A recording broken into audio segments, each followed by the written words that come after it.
गणेशाय नमः। ओम श्री गणेशाय नमः। आज सभी साधकों के लिए बहुत शुभ दिन है।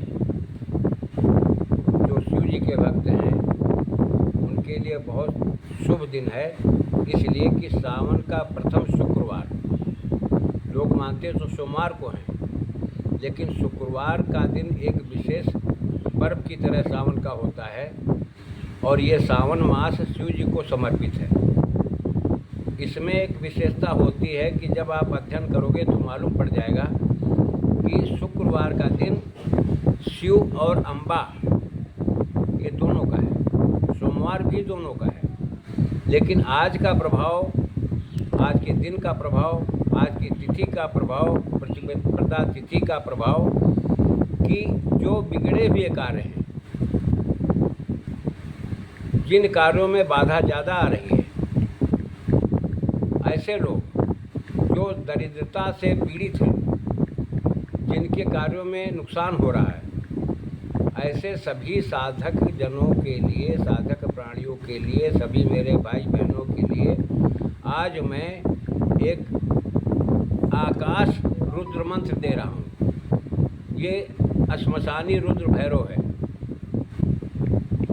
लेकिन आकाश शब्द उसमें जुड़ता है, याद रखना, जो विद्याएं चलायमान होती हैं, जो गमनकारी होती हैं, जो तुम्हारे लक्ष्य को भेदित करके तुम्हारा कार्य कर दें।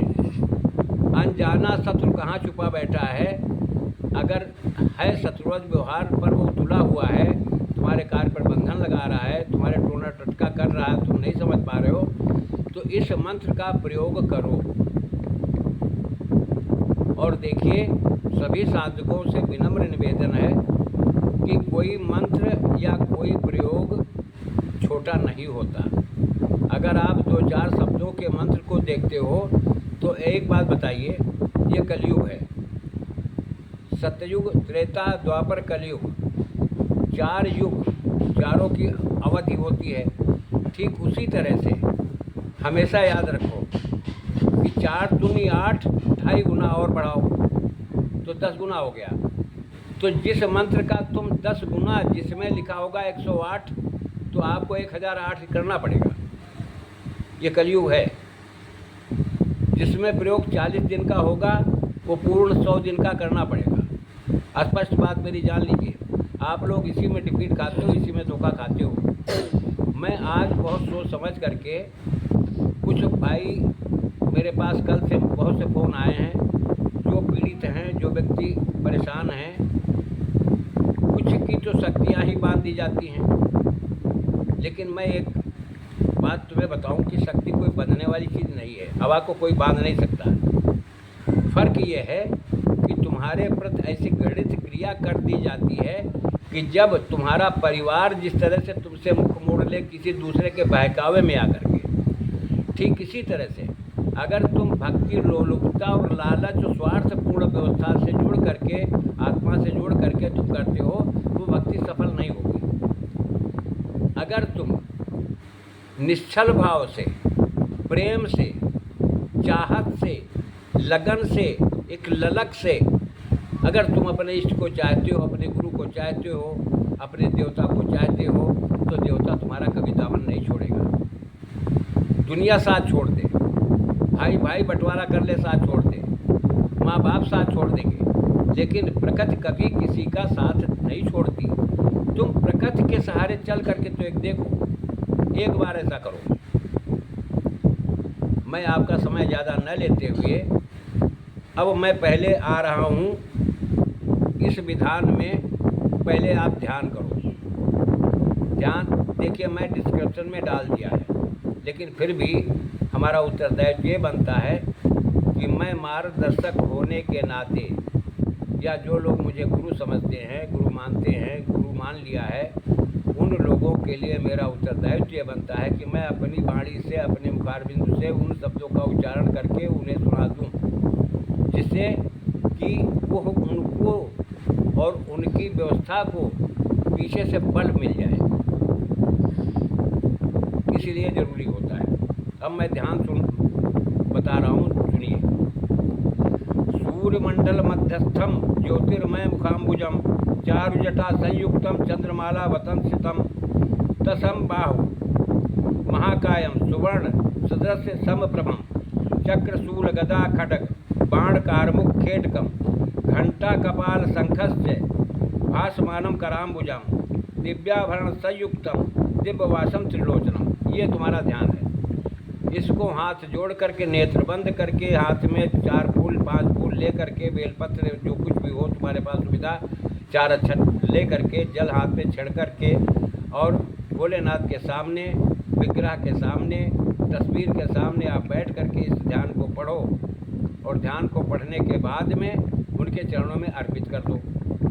अर्पित करने के बाद में अगर इसका पूर्ण विधान देखिए है तो इसमें भी न्यास हैं, लेकिन इसमें ध्यान का बहुत विशेष महत्व दिया गया है, इसलिए ध्यान पढ़ना आपके लिए आवश्यक है। ध्यान पढ़ने के बाद में अब आप मंत्र का जाप करना शुरू करोगे और ये मंत्र कहाँ होगा, देखिए स्थान चुन लीजिए, या तो घर की छत पर होगा खुली जगह पर, ये कमरे में बैठ करके बंद कमरे में नहीं हो पाएगा। घर की छत पर आप करिए, किसी पेड़ के नीचे कर लीजिए, श्मशान में खुले जगह पर कर लीजिए, किसी नदी या तीर्थ के किनारे बैठकर कर लीजिए।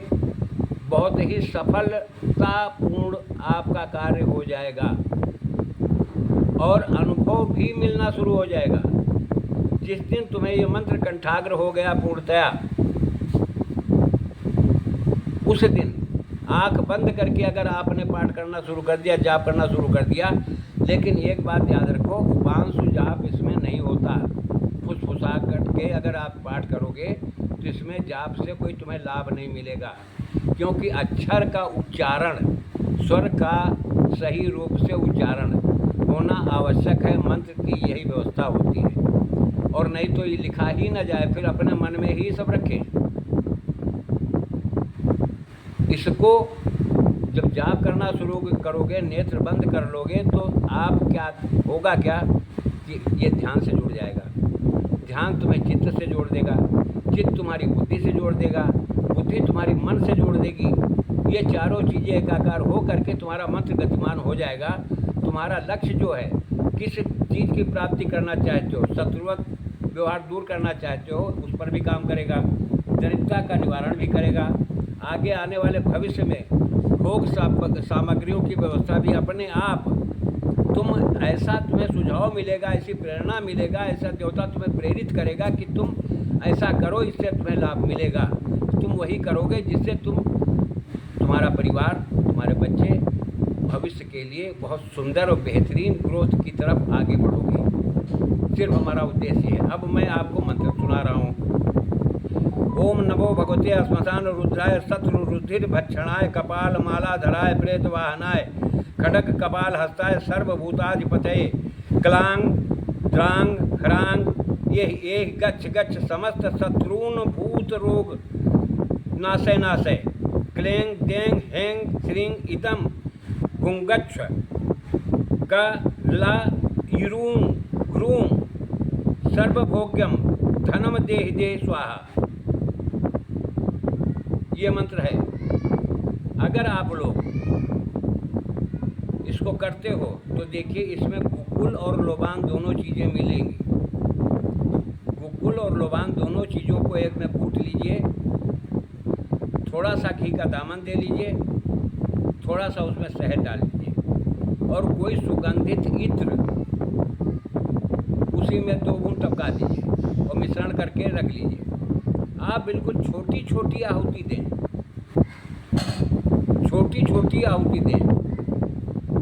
कारण यह है कि गुकुल की गंध जो है गंभीर होती है और लोबान की गंध जो है वो तेज होती है। याद रखना, इत्र की गंध तेज होती है।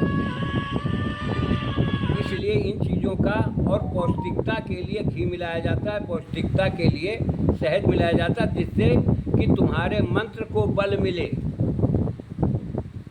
जैसे बच्चे को पालने के लिए उसे दूध पिलाया जाता है, उसे अच्छी प्रोटीन वाली चीज़ें दी जाती हैं, ठीक इसी तरह से ये तुम्हारे मंत्र की प्रोटीन है।